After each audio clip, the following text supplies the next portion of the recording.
Sorry, busy talaga. Basta weekend, I'll be visiting my parents. Can't pass on the opportunity na ikwento ko sa inyo yung reason kung bakit we should never, as much as possible, we should not give online loan apps our bank info. Please keep in mind na this video is not sponsored, and of course, I'm just sharing my experience for awareness din naman, guys, no? Kasi hindi naman naiiwasan na talaga from time to time kailangan umutang and napupunta tayo sa mga online loan apps. So there's no judgment here with regards to that. But yung importante talaga is ingat talaga.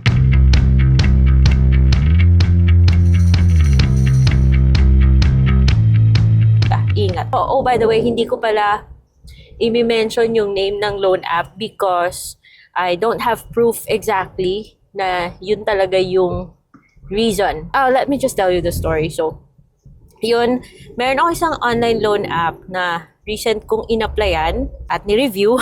And yung loan app na to walang option na walang option na mag-disburse sa GCash. Alis sa loan app na to, bank account lang talaga. Ayun, so binigay ko yung bank account, but luckily, yung binigay kong bank account is the one na walang laman. Kasi ginagamit ko lang siya pang bills payment.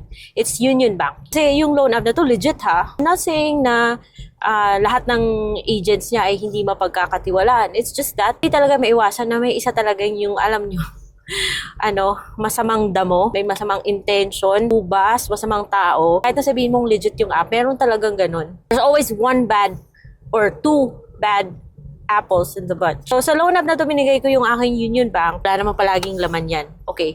Take note, guys, kasi that yung loan apps, diba, nagbibigay ka ng birthday mo, ng personal info, diba, na pwede nilang gamitin sa pag-phishing. They will trick you into giving whatever is na kulang sa kanila para magkaroon sila ng access. Anyway, so going back. Just 2 days after ako nag-apply sa loan app na to, may tumawag.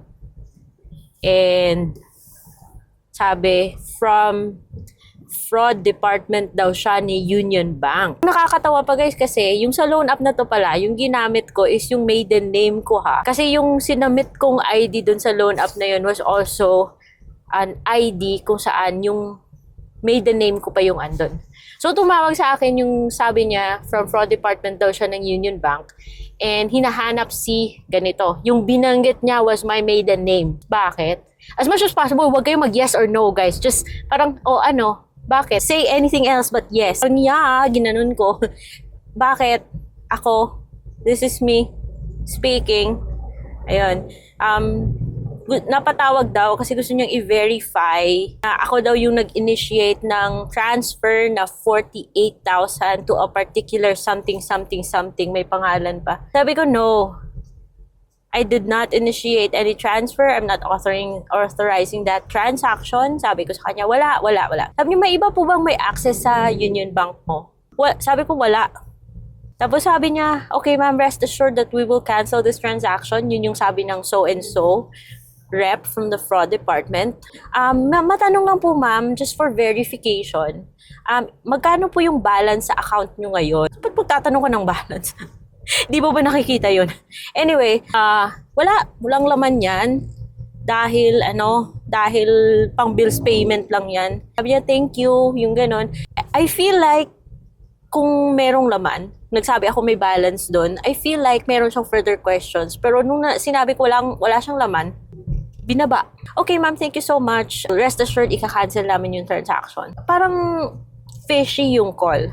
So, tumawag ako ng Union Bank. After verifying na ako yung account holder, I asked the lady, do you see any record on my account or any notes na may tumawag sa akin to verify kung talaga bang nag-initiate ako ng 48,000 pesos? Do you see any floating transaction, any transaction that has been canceled? Yung ganun. Sabi niya, wala po ma'am. Like, walang ibang nag-login, walang history na may nag-attempt, wala. And then, so sabi ng taga-Union Bank sa akin, ma'am, pahingi po yung number para ma-verify ko kung talagang galing sa fraud department yan. So, she checked kung talagang sa Union Bank yung number na tumawag. Sabi niya, wala pong ganyong number yung fraud department namin, ma'am. Tapos, any other information na sinare? Sige, wala akong sinare kasi ako mismo duda ako doon.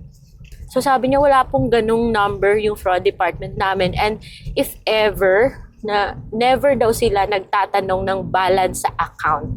Yung, especially yung front department, pag ganung mga situations. So, buti na lang kasi guys, binabaan ako ng phone dahil wala namang laman yung Union Bank ko. But meron akong kutob na if ever naging tanga-tanga ako at that moment, baka magtatanong yun ng other information para finally makuha nila yung access sa account ko. Like, siguro, hihingi sila magpapadala sila ng something, mag-OTP, yung mga ganon. But I said no, hindi. Nagduda ako kasi yung Ola na yun, yung binigay ko was my maiden name. And when they called me, to pretend na galing silang Union Bank, they used my maiden name. Eh, yung sa Union Bank naman, hindi naman yun yung pangalan ko. So, parang dun pa lang, na-feel ko na parang kalokohan to. And I feel like yung loan app na to, yung may something. Kaya yun guys, huwag nyo ibigay. So kung sakali man na ibigay, kasi kung legit yung loan app, well, let's hope naman talaga na yung agents nila, binabantayan talaga nila. Or maybe, yun yung sinabi ko kanina, that there are just bad apples dun talaga in a bunch. Meron talagang ganun. And kung sakaling magbibigay mo kayo ng bank info nyo guys, especially sa mga loan apps na legit, tapos hindi sila tumatanggap ng GCash as disbursement method, if ever you really need to give your bank account, so just make sure na kung may tumawag para magpanggap na galing daw sa ganitong bangko, just be sure na wag nyo na lang i-entertain. Kung may issue talaga, kayo na yung tumawag sa bangko nyo. Wag na kayong mag-entertain sa anybody na tumawag sa inyo unless it's really verified na galing sa bangko. Usually, may mga reminders naman from banks na yung agent sila will never ask for your personal information over the phone, especially kung sila yung initiate ng call. Kaya yun, share ko lang para maging aware kayo. So, mga things na di dapat binibigay over the phone, mga OTPs, mga password, never nyo yung i-share guys kasi what if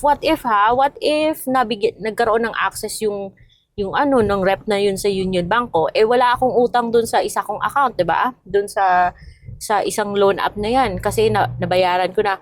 And right now, pwede akong umutang ng 20,000 pesos sa loan app na yan. What if kung nakakuha ng access yung so and so yung rep dun sa Union Banko, and then i-auto loan niya ako dun sa loan app, tapos pagpasok ng pera ko dun sa bank account ko, what if kukunin niya, 'di ba? Yung mga ganun, di yari ako nun. I will end up paying 20,000 pesos plus interest plus service fees sa loan app na yun na hindi ko naman kasalanan. So please take care of your accounts. Be extra vigilant, be extra careful. So regarding naman sa previous video ko, yung sinabi ko about yung tapal-tapal na ginawa ko hanggang sa makawala ako sa Ola. Hindi naman sinasabi kong Ola free na ako guys ha. Hindi pa ako Ola free kasi meron pa rin naman ako mga online loan apps na mine-maintain every now and then, kailangan din Pero yun na yung mga Ola na hindi sakit sa ulo, like Bilease, meron pa rin akong OLP, meron pa rin akong Peso Ready, pero inuutangan ko na lang sila kung kailangan. Even still have Digido. Na-mention ko, diba, na yung online job ko yung nakatulong na magkaroon ako ng extra magkaroon ako ng extra pambayad sa mga online loan apps sa pinagkakautangan ko. And then eventually doon ko nahanap sa pag-online job yung client ko na naging stable job ko na ngayon. So, ikukwento ko sa inyo yan in a future video. Basically, kung paano ako nagkaroon ng quote-and-quote, tawagin ng ganito kasi ito naman talaga yung livelihood ko Paano ako nagkaroon ng career na nagsimula lang sa Upwork, yung jobs ng sa Upwork. So, let's talk about my job in another video. And malapit na ako dun sa town kung saan ako pupunta. Bibili pa ako ng buko pie para sa parents ko kasi they love it. And then, I'll see you next time. Bye!